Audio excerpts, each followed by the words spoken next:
जो उन्होंने रोक लगाई है, जैसे कि डीएम अब वक्फ की प्रॉपर्टीज में इंटरफेयर नहीं करेगा, ये सबसे बड़ा पॉइंट था। इस सुधार पर किसी भी तरह का सांप्रदायिक प्रहार जो है वो स्वीकार नहीं होना चाहिए। इसमें कुछ जो उन्होंने रोक लगाई है, जैसे कि डीएम अब वक्फ की प्रॉपर्टीज में इंटरफेयर नहीं करेगा, ये सबसे बड़ा पॉइंट था, क्योंकि डीएम साहब तो वही करते हैं जो सरकार चाहती है।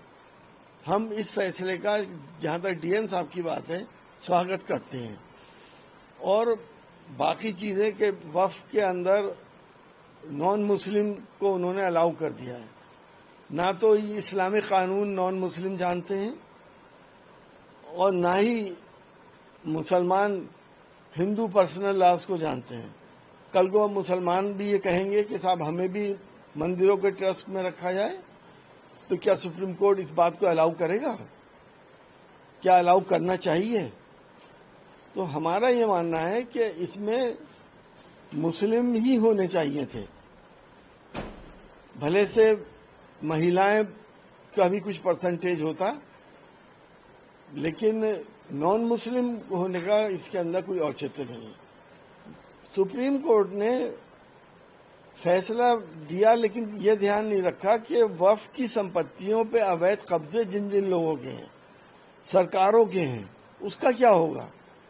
सबसे ज्यादा तो अवैध कब्जे सरकारों के हैं।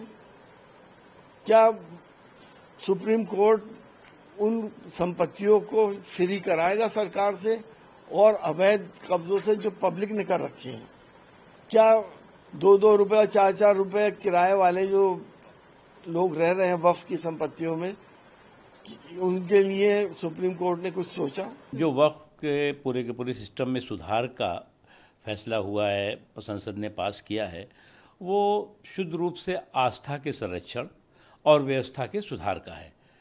जो आस्था है उसका संरक्षण है, और जो प्रशासनिक व्यवस्था थी उसकी सुधार का है। लेकिन अफसोस की बात है कि जो लूट की लंपट लाबी है, वो लूट के लाइसेंस की छूट चाहती है। अब लूट की लंपट लाबी अगर लूट के लाइसेंस की लीगल छूट चाहती हो, तो वो इसी तरह का हाहाकार, हंगामा और एक काल्पनिक भ्रम पैदा करने की कोशिश करेंगे, क्योंकि ये वो लोग हैं जिन्होंने कि वक्फ के पूरे सिस्टम को टच मी नॉट बना दिया था।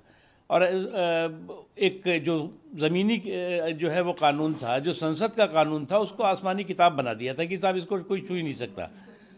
जहाँ तक सवाल है कि जो प्रशासनिक व्यवस्था है, उसमें जो है वो समाज के सभी वर्गों की हिस्सेदारी, भागीदारी इस नए कानून में जो है। अब ये कहते हैं कि जी नहीं, इस सेकुलर कंट्री में कम्युनल एंट्री और नो एंट्री का फार्मूला रहेगा, कि इसमें जो है वो कोई भी जो है वो दूसरे मजहब का जो है वो इस प्रशासनिक व्यवस्था का हिस्सेदार, भागीदार नहीं बन सकता। तो सेकुलर कंट्री में कम्युनल नो एंट्री का जो है वो फार्मूला नहीं चल सकता।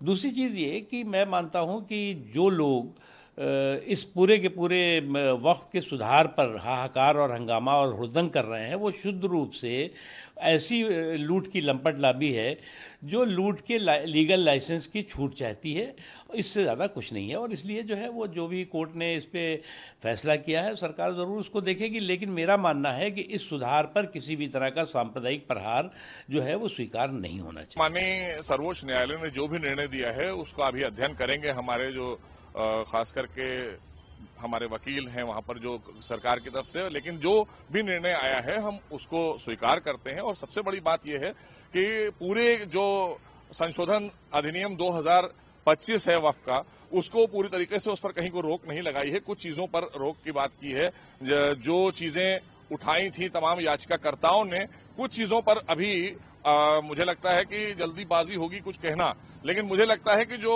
वक्फ का संशोधन आया 2025 का, उसको लेकर रोक लगाने को माननीय सर्वोच्च न्यायालय ने कहा कि इस पूरे कानून पर रोक नहीं लगाई जा सकती है। तो जाहिर सी बात है ये जनहित के लिए लाया गया कानून है।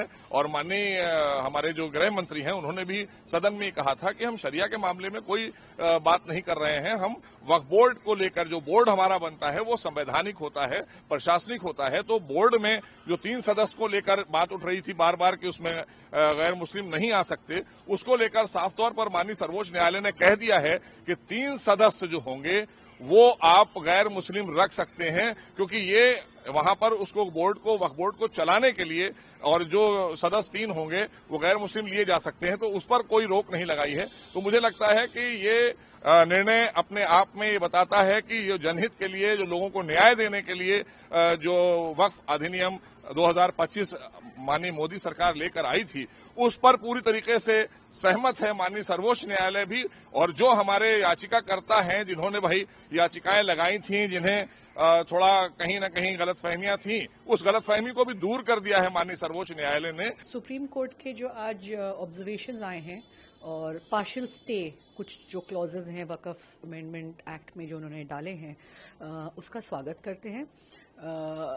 एक मुस्लिम महिला होने के नाते मैं ये ज़रूर कहूँगी कि जी, वक्त के साथ, समय के साथ सिस्टम्स हैं, बदलते हैं और बदलने भी चाहिए। It should evolve with changing times.